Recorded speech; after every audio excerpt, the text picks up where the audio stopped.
Hello. Today we're going to show you how to create a Google form that will allow you to get some feedback from students, give a quiz, or whatever you would like to do online. The nice thing about it is it's going to give us all of those results kind of already broken down depending on the type of question we ask, and it'll allow us to easily access that information and store it right here in our Google Drive. Now, if you don't have a Google account, you'll need to create one for this, and realize that also there are a lot of other options out there. There are plenty of programs that will do this. Microsoft has a program in Excel that will do this, and you can use a range of other options. But for today, we're just going to show you how to do that in Google Drive.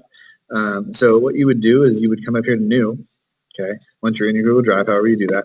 Now, when you click on New, you'll go down to More, and over to More, you'll click on Google Forms, and you'll see that I've already opened up my form here. So the first thing we want to do is give it a title, and so I'm just going to go ahead and call this my sample form. There we go. You might want to give it a brief description here. So we're just going to say we're just going to describe this form. This is my sample form.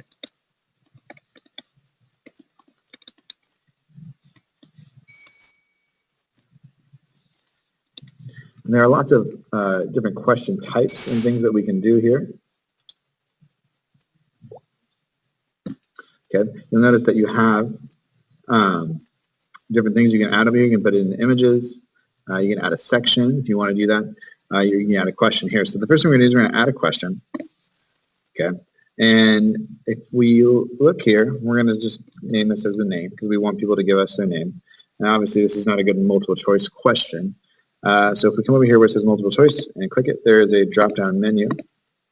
We can have, see all the answers or possible types of questions we can give. So we have short answer, paragraph, or a longer answer, multiple choice, checkboxes, drop-down menu, so on and so forth. Notice they're all kind of grouped together, and this should give you some idea that these are similar types of questions or done for similar types of things. So depending on what you want to get and how you want your answers to be kind of displayed and what you want to do with your data later, this is kind of inform how you're going to put this into, or what kind of question you're going to use. So we're going to use short answer for your name. Obviously, there will not be a pie chart or anything like that, but we're just going to give them their name. We're going to click this question over here so that we know it's required. Okay. If you want some more options, you want to give this some hint text. Okay.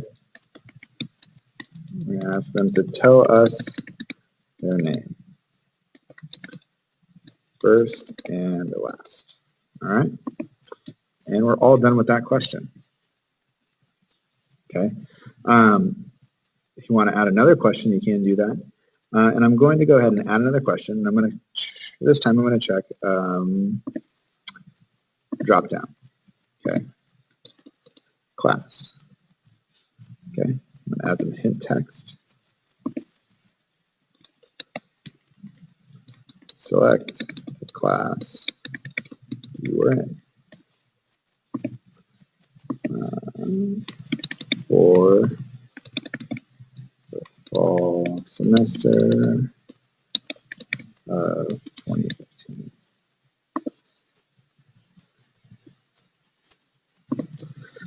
And I haven't said this yet, but it does work best if you're using a Chrome browser, but it will work in other browsers as well. So one option we have, I teach modern world history. Okay. Still can't type, but it's okay. I also teach AP, world history. We'll put down government as well. There's some options, and I want this to be required, of course. All right. Now, if I wanted to do something like this again, I could duplicate the question by clicking here. I can trash this by clicking on the trash can if I want to get rid of it. Or I can add a new question over here. I'm going to do that. And I'm just going to ask the students to rate their experience in this class. It's obviously a very broad question, so I don't actually recommend using this question. But this is just to show you kind of how you would do that. And if you're looking here, okay, I might say that I want to do this on a linear scale. So I'm going to go on 1 to 4.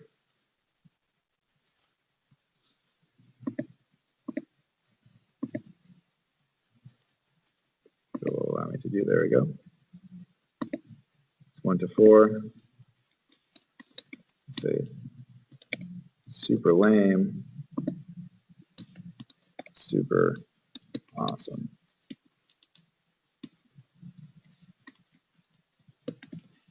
We'll get rid of the super just so we don't have to look at the super, because the kids will know.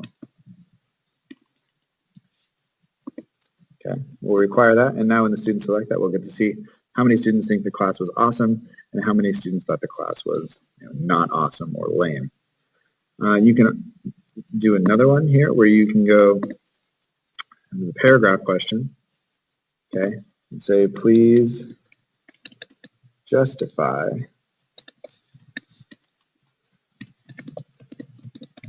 the answer you gave above. Require that. I'm going to go ahead and duplicate this. Just going to say, any other questions?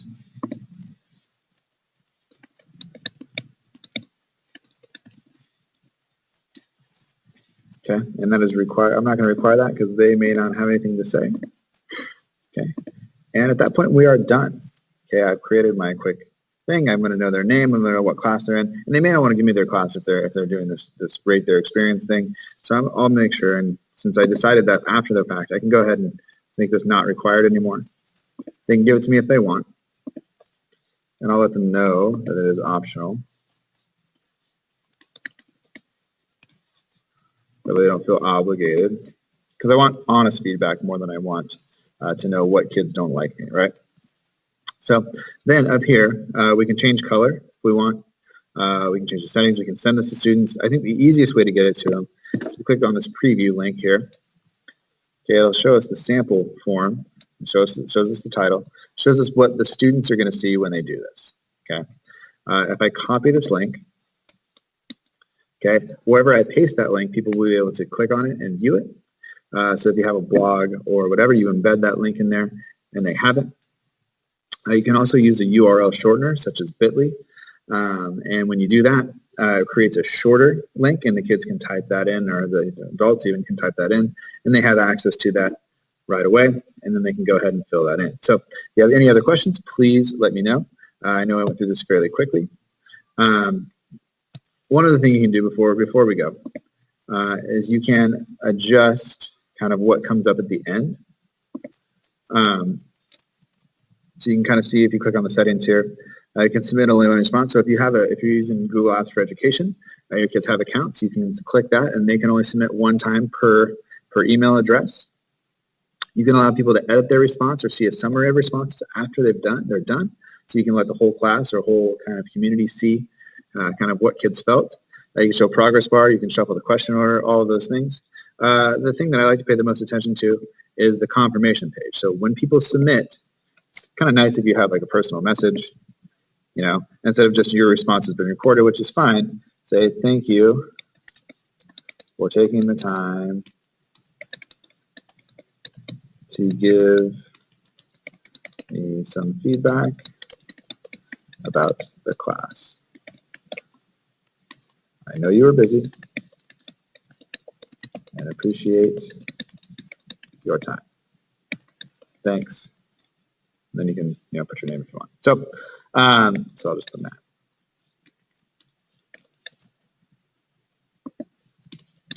Obviously, if I was giving this to my students, I would use my professional name, but I'm not. So we hit save there, and we are done.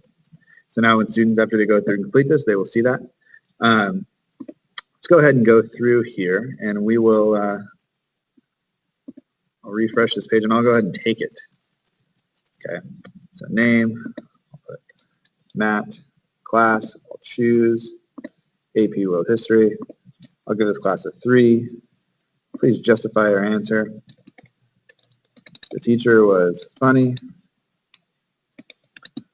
but the room was too cold and work was not returned as fast as I would have liked.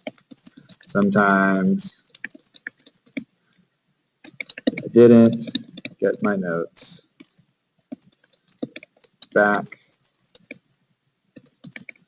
until after the test, which made studying difficult. Okay. Thank you.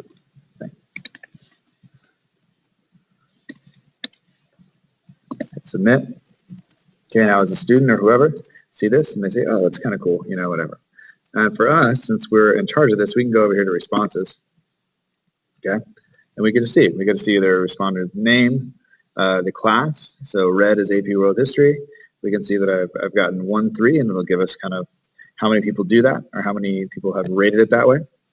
Okay, and you know, you get the comment. So there it is. Simple and easy. People will do this. You can also go ahead and look at it on a spreadsheet if you want. You can create a spreadsheet. We won't do that for here, but you can click that, create a new spreadsheet, and then you'll have all that data on a spreadsheet forever. So, and if you're ever wondering, you know, where this is going to be, if you go back to your Google Drive and hit Recent, once it loads, it should be here in your recent stuff. Okay, so sample form, there it is. So there you go. There you have it. If you have any questions, let me know. You can email me or you can give me a call. Thanks.